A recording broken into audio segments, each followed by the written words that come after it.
The zombie apocalypse. We've all thought about it, maybe even wished for it secretly a couple of times, but what if it really happened? Where would you go? How would you survive? How would you defend yourself? Well, the answers there depend on which type of event we're talking about. For instance, in a zombie apocalypse, as imagined by famous writer-director George A. Romero, the zombies would be slow and lumbering, atrophied and lethargic.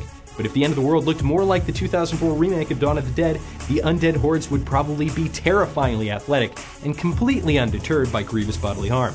So, for argument's sake, and because Dead Rising 3 is sponsoring this video, I'm going to give you the top 5 ways to survive a Dead Rising 3 zombie apocalypse.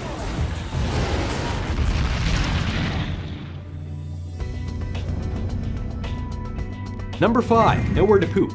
It may sound a little ridiculous, but according to the UN Water Organization, diarrhea caused by a lack of adequate sanitation facilities is the #1 cause of death in the world. Not starvation or war or any of that stuff, a lack of potties. So basically, if it's the zombie apocalypse, you're probably not going to have running water. Therefore, doing your business too close to your water source is just going to be a recipe for dysentery, giardia, and all manner of unpleasant things. On the flip side, if you wander too far away from your shelter to drop the kids in the pool, you'll probably just get eaten by zombies.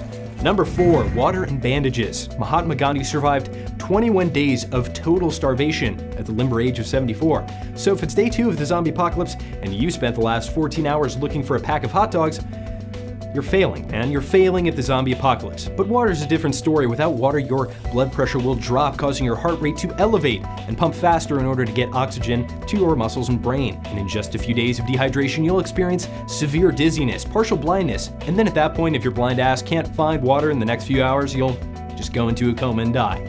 Also, first aid supplies should be high on your list of things, since a severe and untreated infection can kill you even faster than dehydration. Tip number 3, carry a gun, preferably one that isn't fake. If there's one thing that the Dead Rising series has taught us, it's that just about anything can be used as a weapon.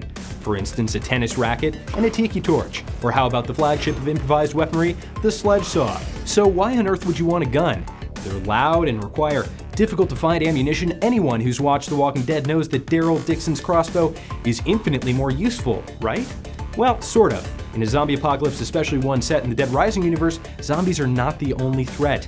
Other survivors will be trying desperately to ensure their survival as well as the survival of their friends and family, even if that means inconveniencing you and yours. This is why you should carry a gun. It's a deterrent, it's an equalizer, and a means to protect yourself against the desperate, ill-willed individuals of the zombie apocalypse, of which there will be many. Number 2, find a friend. Yes, I'm completely aware I just flat out contradicted myself, but let's face it, without social interaction, life just kind of sucks. In fact, Stanford University's very own professor of neurobiology and brain surgery, Robert Skopolsky, has devoted his life to studying primates, specifically how their social interaction affects their health. Stress, like the stress of a zombie horde chasing you, can have an extremely negative impact on your cardiovascular system as well as your brain. However, social interaction may reduce the effects of this stress by more than half. Other perks of having a friend during a zombie apocalypse include having someone to make sure you don't get eaten in your sleep, to help you build things, to share resources with, to back you up in a fight. The applications are pretty much endless, just make sure that they're not infected.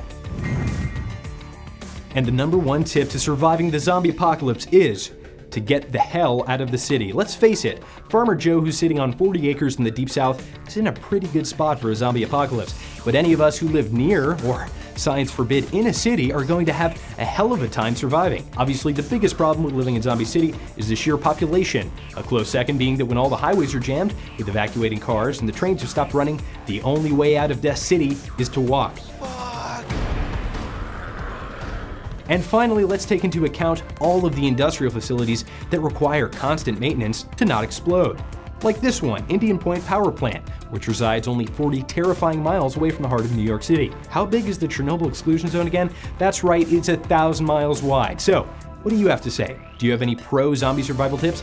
Leave them in the comments and you could win a copy of Dead Rising 3, which releases for the Xbox One on November 22nd. Thank you for watching and enjoy the game.